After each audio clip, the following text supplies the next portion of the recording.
New details in the indictment of Lori Vallow and Chad Daybell. They appeared in court to face charges for murdering her 2 children and his wife. Amy here with that story. Good morning, Amy. Good morning to you, George. Yes, we are learning new details about the prosecution's case. They say the couple used their religious beliefs to justify the killings of Lori's children, J.J. Vallow and Tylee Ryan.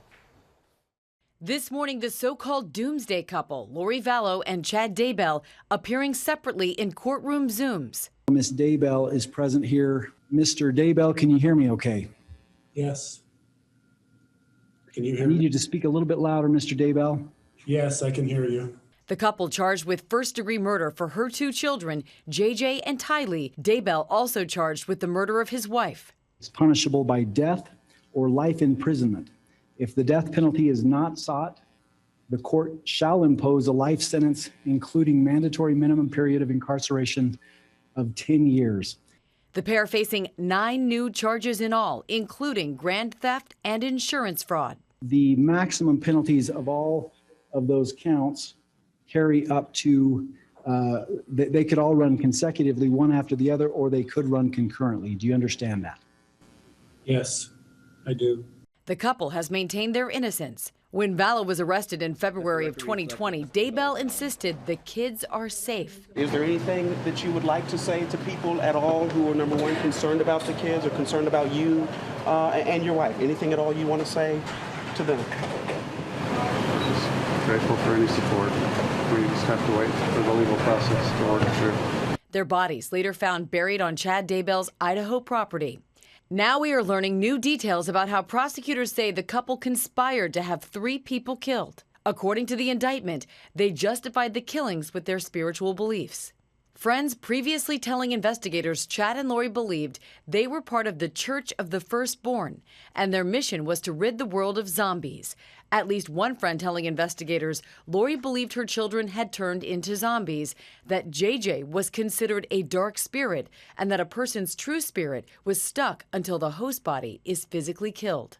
Prosecutors say Lori and Chad exchanged text messages claiming Tammy Daybell, his then-wife, was possessed by a spirit named Viola, and alleging Chad increased the life insurance policy just a month before Tammy's death. Vallow accused of collecting Social Security benefits for JJ and Tylee for months after they were killed. Lori's now-deceased brother Alex allegedly part of the plot too. According to the indictment, he conspired to commit the murder of Tammy Daybell.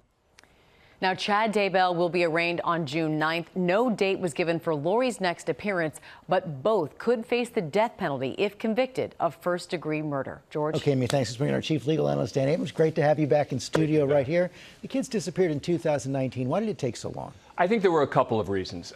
First of all, they have been suspects since the children disappeared, and they have certainly been suspects since the bodies were found on his property. And the question became, well, wait a sec. Why wasn't he initially charged with murder, she initially charged with murder when they find those bodies on his property? I think that they wanted to make sure they didn't just have a case of disposing of a body, concealing of evidence, which were the initial charges against them, to hold them. They wanted to cross the T's and dot the I's to make sure they had everything they needed on possible murder charges, because they already had them in behind bars. And I think COVID delayed things a little bit as well in terms of some of the testing that they wanted to do, et cetera. But they have long been suspects, and I think no one is surprised that they have been charged with murder. There was another key player in this case, Lori Vallow's brother. Right. I think he is the third player in this. And you look at the indictment, and it makes clear this Alex Cox, who is her brother, who's now died, actually had killed her ex-husband. At the time, the claim was self-defense. And it was believed at the time, before all of this came to light, that he had killed her ex-husband in self-defense. It turns out from the indictment, he also had tried to kill Chad's ex-wife. So you've got this guy who's now no longer alive, who may have been a critical witness here and may have been a defendant, I think, who was seemingly involved in a lot of this because he was also with the kids, one of the last people to be with the kids as well. How do their religious beliefs play into all this? Well, look, I think that there's going to be some sort of mental defect defense here, where they're going to say they didn't understand right from wrong. You also could see, by the way, one of them turning on the other. I mean, that's also the possibility, particularly when you're hanging the death penalty over someone. you can potentially get whichever one they think is less culpable, if they do think one is less culpable, to possibly turn on the other. But then again, they may say, look, we've got enough evidence here against both of them. We don't need either of them to turn. Dan Abrams, thanks very much.